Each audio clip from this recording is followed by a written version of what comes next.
It was through the English Hockey Board, actually. We were looking for some way of refurbishing our Astro pitches, which we're looking at a monumental bill, and we needed to find a way to help us find that, bridge the gap between what we could afford and what it was going to cost. So it was working with one of our partners who used the old pitches, West Hampstead Hockey Club, and yeah. Our experience of working with Notts Sport is a really positive one. Okay, so the guidance from you, which led us to a company called UniLink, which sort of brokered the actual fast track funding, and we still work with UniLink, right? So you guys put us in touch with them, but we still work with them, which tells you something about the kind of quality service you put us in touch with, and all the paperwork and everything. It was easy. I've got to say, I found talking to all of you, it was always easy to contact you, people understanding, keen to make this work, because it was something of a new project. Everybody was keen to make it work, but nonetheless, you know, overcoming any potential glitches was easy. The communication was good.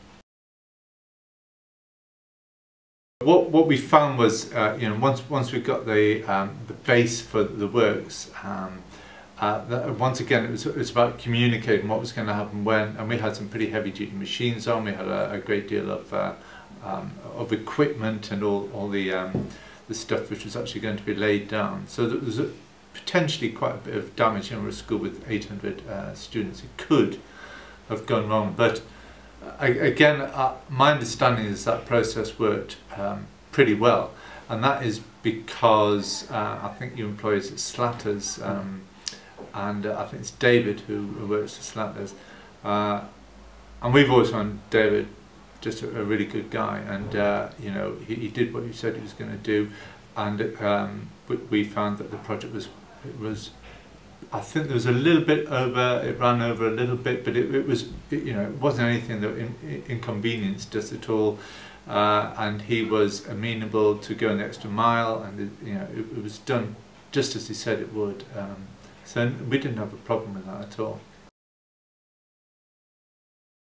It was pretty straightforward, actually. Once we had clarified with the EFA that it was an operational lease, not a financial lease, a condition which has been relaxed massively over the last 18 months, so people who might be interested in this aren't going to have to go through the same bureaucracy we did.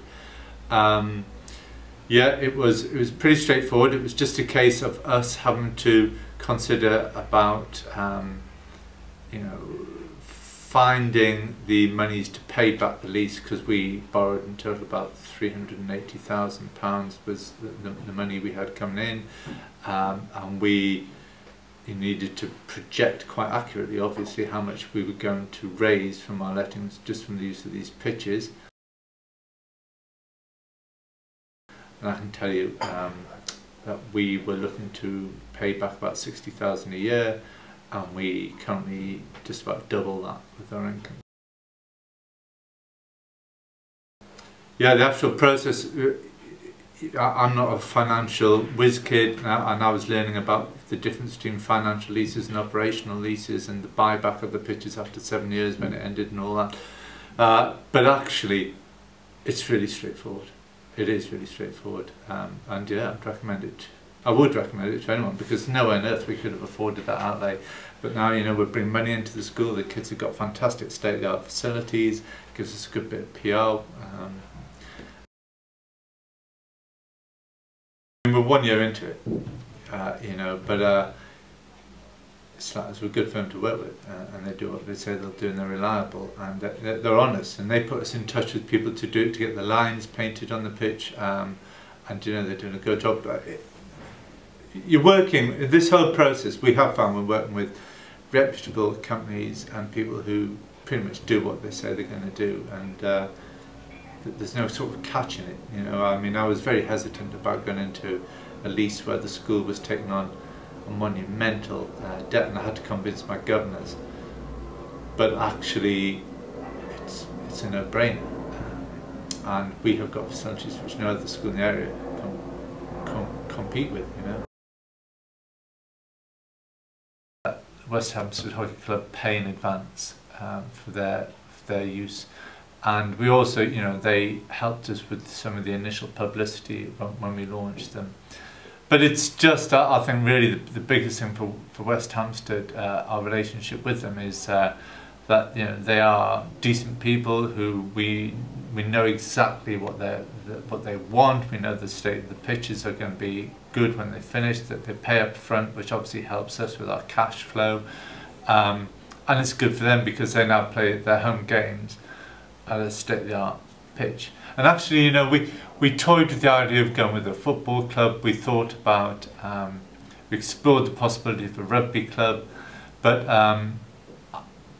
there's so much football stuff around here, and I was actually keen to foster the links we have with West Hampstead, and they do some, you know, they're going to do some coaching for our kids and things like that. So it's a win-win situation. The community now, we have, you know, the community can access our site, and we, the primary schools, the local primary schools use our facilities for free.